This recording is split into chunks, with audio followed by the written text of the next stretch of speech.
Search for Malaysian Airlines flight MH370 resumes today, more than a decade after its disappearance. American robotics company Ocean Infinity will lead the hunt off the West Australian coast. A retired aerospace engineer has given governments the exact coordinates where MH370 sits on the ocean floor. He has mathematical proof backed by 7 years of analysis. He has debris drift models that match perfectly. He has independent verification from scientists around the world. And for 3 years, every government with the power to authorize a search has refused to look. The disappearance. You already know the basics. March 8, 2014.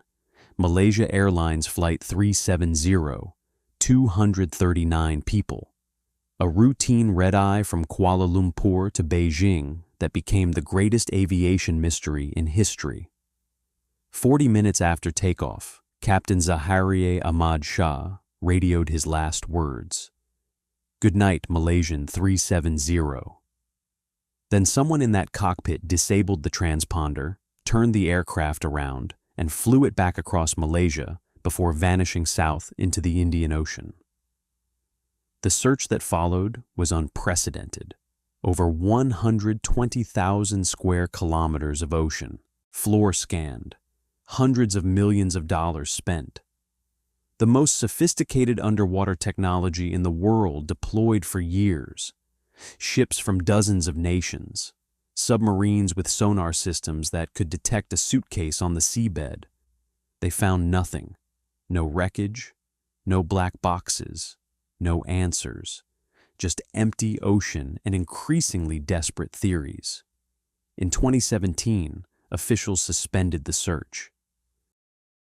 They withstand that 20,000 feet of water or 6,000 metres, so essentially there's no reason why they shouldn't work.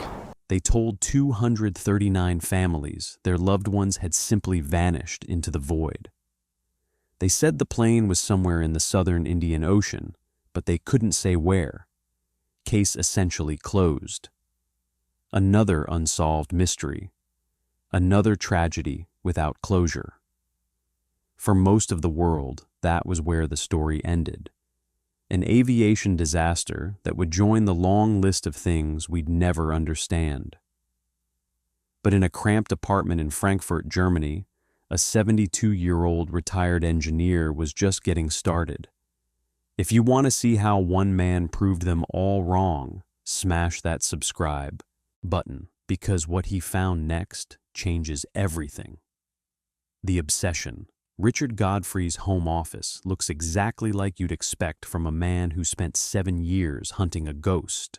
Multiple monitors crowd a small desk, each displaying spreadsheets dense with numbers and coordinates. Stacks of printed technical papers and calculations cover every flat surface. Maps of the Indian Ocean, marked with hand-drawn flight paths and annotated in red ink, cover the walls. Coffee cups sit forgotten among piles of data printouts. I'm very confident. We have quite a lot of data from the Inmarsat satellite. We have oceanography, drift analysis. We have the performance data from Boeing. This is where Godfrey spent 7 to 8 hours every single day for nearly a decade, alone, unpaid, obsessing over data points most people had never heard of. His credentials weren't in question. Godfrey spent 42 years on cutting-edge aerospace technology. He earned degrees from the University of Salford and the European Business School, INSEAD. He designed autopilots and automatic landing systems for military aircraft, including the F-16 and the Panavia Tornado. He was lead engineer, integrating the European Space Agency's Space Lab with the NASA Space Shuttle. He literally helped build the systems that guide aircraft through the sky. The Australian Transport Safety Bureau, the agency that led the official search, called Godfrey a credible expert on the subject of MH370. These weren't just words. When he published analysis, government agencies reviewed it. When he identified search coordinates, Officials at Geoscience Australia requested data reviews, but nobody invited him to join the official investigation. So he started his own. The official search relied on satellite pings from the aircraft's communication system. Solid data, but maddeningly imprecise. It narrowed the crash zone to thousands of square kilometers. Finding wreckage in that area was like searching for a coin at the bottom of a murky lake while blindfolded. The search teams were looking in roughly the right region, but roughly right doesn't find wreckage. Godfrey believed there was another data source everyone had missed. A technology called WSPR, pronounced WHISPER.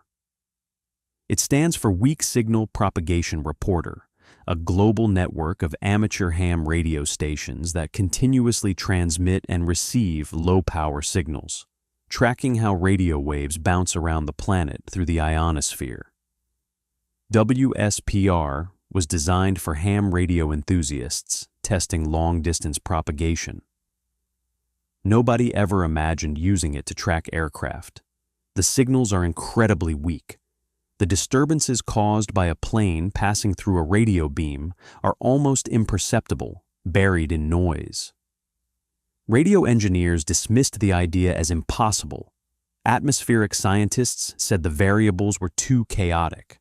Everyone agreed WSPR couldn't locate MH370. But here's the catch. Godfrey understood something the skeptics didn't. When an aircraft passes through a radio signal's path, it creates a tiny anomaly in signal strength and timing. One anomaly means nothing, noise, static. But thousands of anomalies from hundreds of stations around the world, analyzed with the right mathematical algorithms. The discovery. What Godfrey found made his blood run cold, starting at precisely 1825. UTC, the exact moment of MH370's last radar contact. His analysis revealed consistent signal disturbances tracking south over the Indian Ocean. Not random noise, not atmospheric effects. A clear, unmistakable pattern matching an aircraft traveling at approximately 500 miles per hour at cruising altitude. The disturbances continued for 6 straight hours. They traced a path that started west of Malaysia, curved steadily south, and extended deep into the remote Indian Ocean. The movement was consistent, deliberate, the flight profile of an aircraft on autopilot, holding course through empty sky over empty water. Then, at 0019 UTC on March 9th, exactly when the aircraft's satellite system sent its final automated ping, the disturbances stopped dead. Suddenly, completely, at specific coordinates in the ocean. Godfrey ran the analysis again and again. He checked every data point. He had independent experts review his methodology and his mathematics. The results never changed.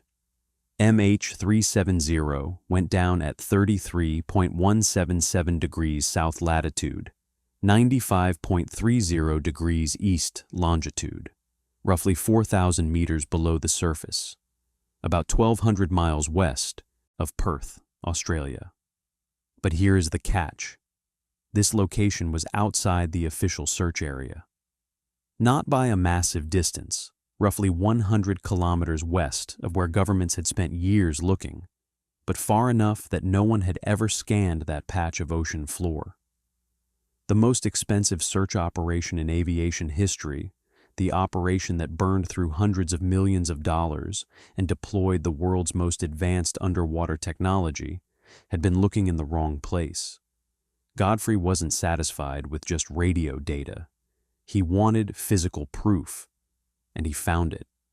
Over the years, debris from MH370 had washed up on shores across the Indian Ocean.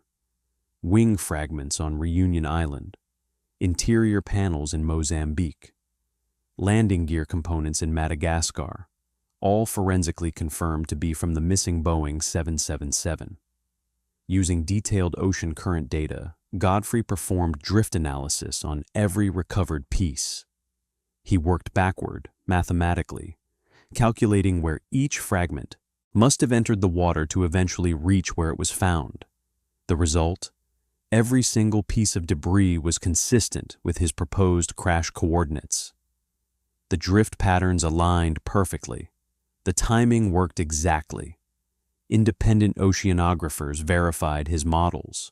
Multiple independent data sources, WSPR radio tracking, debris drift analysis, satellite ping timing, all converged on the same location. 3 completely separate methodologies pointing to the same spot in the ocean. But Godfrey's analysis revealed something even more disturbing than the crash location. It revealed what happened on that aircraft during its final hours.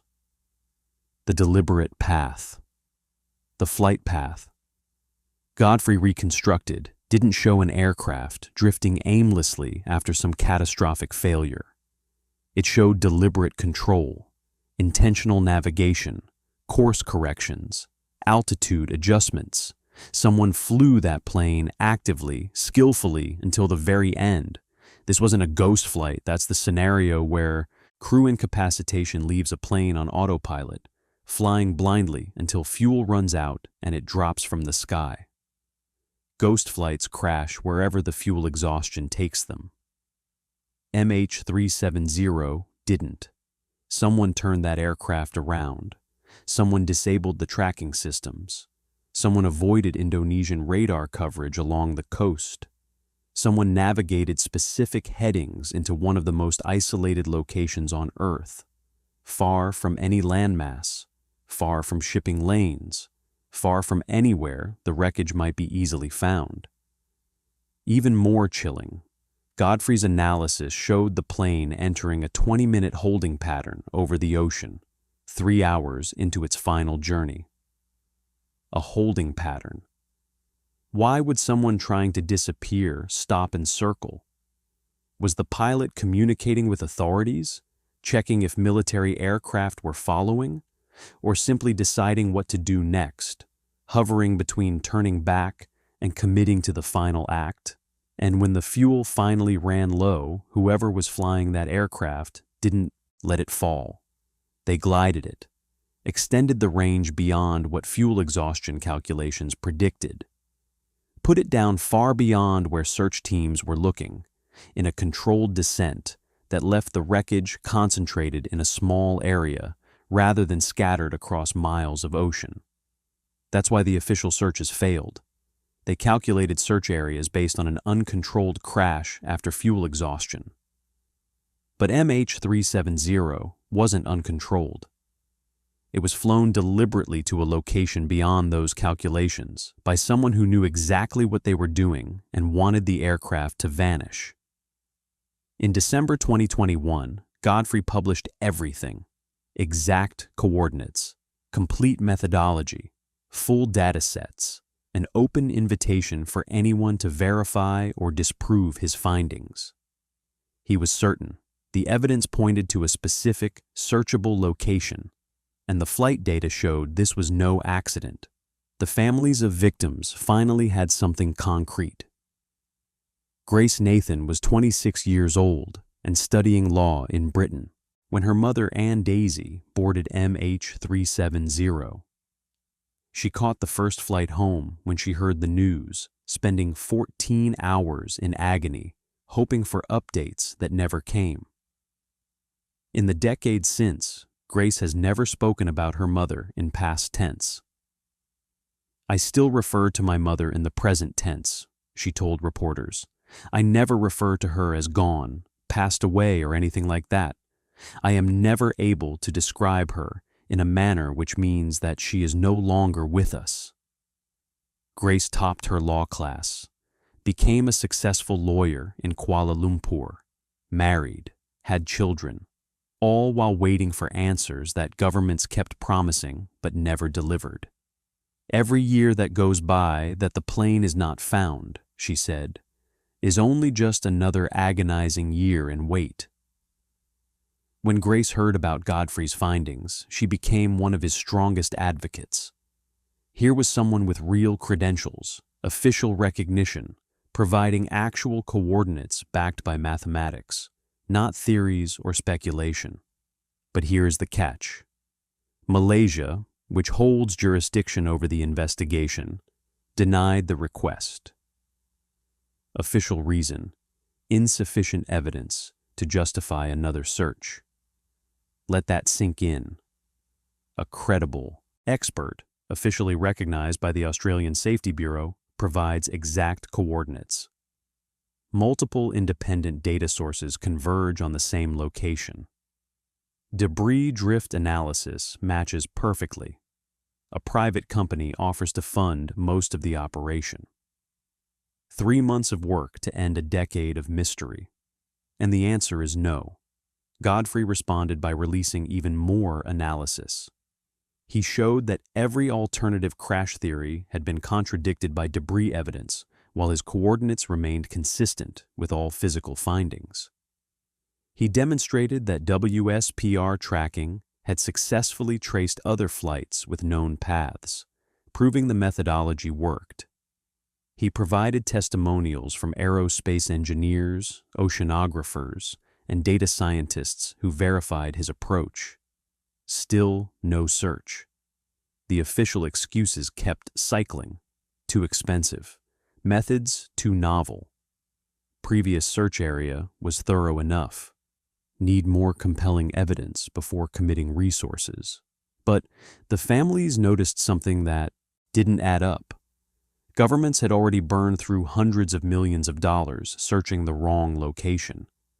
Verifying Godfrey's coordinates would cost a fraction of what they'd already wasted. If his analysis was wrong, proving it would take weeks. If he was right, hundreds of families would finally have closure, and the aviation industry would finally understand how a Boeing 777 disappeared. So why the resistance? Why the silence? Why refuse to even try? Godfrey developed his own theory, and it's deeply disturbing. What they don't want found. Richard Godfrey believes authorities don't want MH370 found, not because they don't care about grieving families, because finding it would force them to answer questions they've worked very hard to bury. If the aircraft is discovered at Godfrey's coordinates, it immediately proves the official search was looking in the wrong place. It raises devastating questions about how billion-dollar operations, led by the world's most advanced nations, got the location completely wrong, but the deeper problem is what recovery teams would find down there. Modern deep-sea recovery technology can retrieve objects from 4,000 meters. The flight data recorders, the black boxes that every commercial aircraft carries, could still be intact after a decade on the ocean floor. Supposedly vanished from contact. If that communication happened, and if any government knew more than they've admitted for 10 years, those black boxes would expose everything. In interviews, Godfrey has been blunt about what he expects investigators will find. When MH370 is eventually discovered, and it will be discovered eventually, it will show controlled flight all the way to impact. It will show the aircraft was flown deliberately to this remote location. It will raise very serious questions about who knew what and when they knew it. That is what they are afraid of. Those aren't the words of a conspiracy theorist spinning wild tales. Those are the words of an engineer who did the math, verified his findings against multiple independent data sources, received official acknowledgement from government safety agencies, and now watches those same governments refuse to prove him right or wrong. The coordinates are waiting. Richard Godfrey is now 74 years old. He spent 7 years of his retirement on this case, unpaid, unrecognized, fighting skepticism and institutional resistance at every turn. He continues because of people like Grace Nathan, who still can't bring herself to speak about her mother in past tense. Because of Jaquita Gonzalez, who spent years as the public face of families seeking answers, lobbying governments and giving interviews, before passing away in April 2025 without ever learning where her husband Patrick's body rests. Because 239 families deserve to know where their loved ones are. The technology exists. The coordinates are published. A private company has offered to conduct the search. The debris evidence aligns perfectly. The methodology has been verified by independent experts. Everything needed to solve this mystery is ready. The only thing missing is permission that governments refuse to give. If this story made you question what governments might be hiding, hit that like button and subscribe. We're just getting started. Somewhere at 33.177 degrees south, 95.30 degrees east, 4,000 meters beneath the Indian Ocean, the wreckage of Malaysia Airlines, Flight 370, sits in total darkness. 239 people.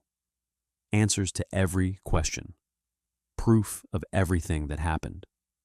All of it waiting on the ocean floor. Richard Godfrey gave the world exact coordinates. He showed every calculation. He invited anyone to verify his work or prove him wrong. Nobody has, and nobody will even look. The question isn't whether Richard Godfrey found MH370. The question is what's recorded on those black boxes that terrifies governments more than a decade of unanswered questions ever could.